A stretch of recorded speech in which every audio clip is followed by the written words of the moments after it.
So one of our first farm activities is going to be cutting down brush.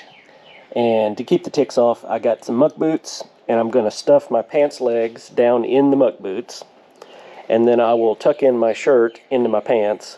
And then we're spraying the gloves down as well. And all the chemicals that'll be sprayed will be on the material.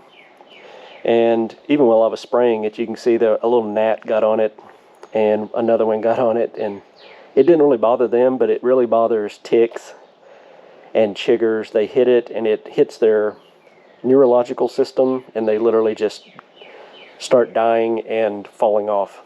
So I'm not a big fan of chemicals anyway, and what's weird is one of the reasons we want to move out to a farm and do regenerative ag is, try our hands hobbying with that, is because we want to try to do things with no chemicals and just use, like, nature. And literally the first thing of my 10-year master plan was figure out how to not get ticks. That was the number one item on my list, was I wanted to figure out how to not get ticks and chiggers on me, because I do not want to mess with the things that those bring along with it. And really the only solution I came up with was a chemical.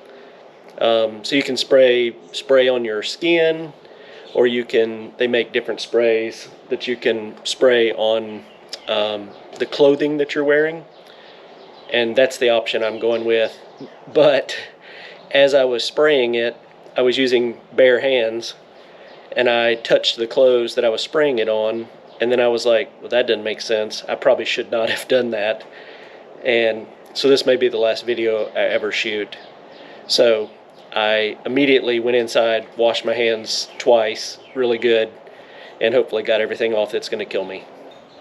So that's step one, is to try to create a barrier where they can't even get to my skin at all.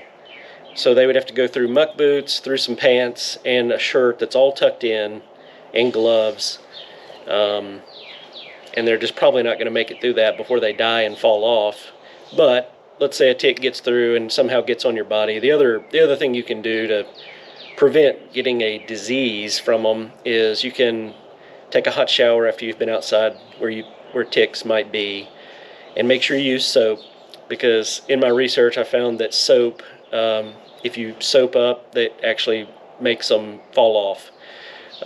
For whatever reason, they don't like the soap, so they'll get off of you. So take a hot shower and get soap on you. And if you do have a tick get attached to you, they say, everything I read said, get them off within 24 hours, because you decrease your chances of getting some kind of blood-borne, like Lyme disease or something like that, the faster you get them off. The first day we were out at the farm just walking around looking at the property, we were walking the property, and I got 2 on me that day, and they immediately came off. I think they just bit me and fell off.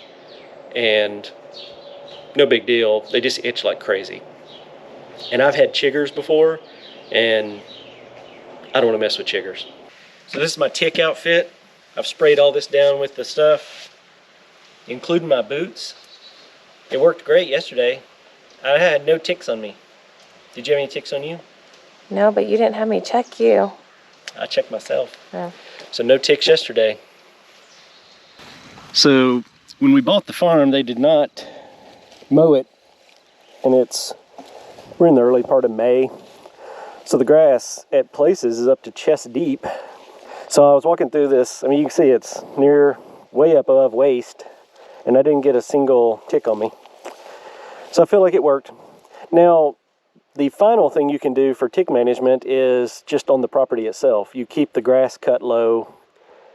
We're not going to cut it that low, but we're going to keep it obviously cut below seed.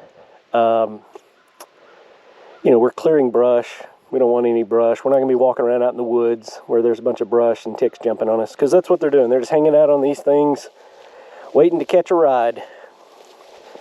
And then we're also going to have animals out here, including chickens. They'll eat ticks, but I think there's like another, like guinea hens that just eat ticks like crazy. We're going to get some of those. And those are going to be good for the soil too. So it's a win-win. All right, let's go clear brush with no ticks on us.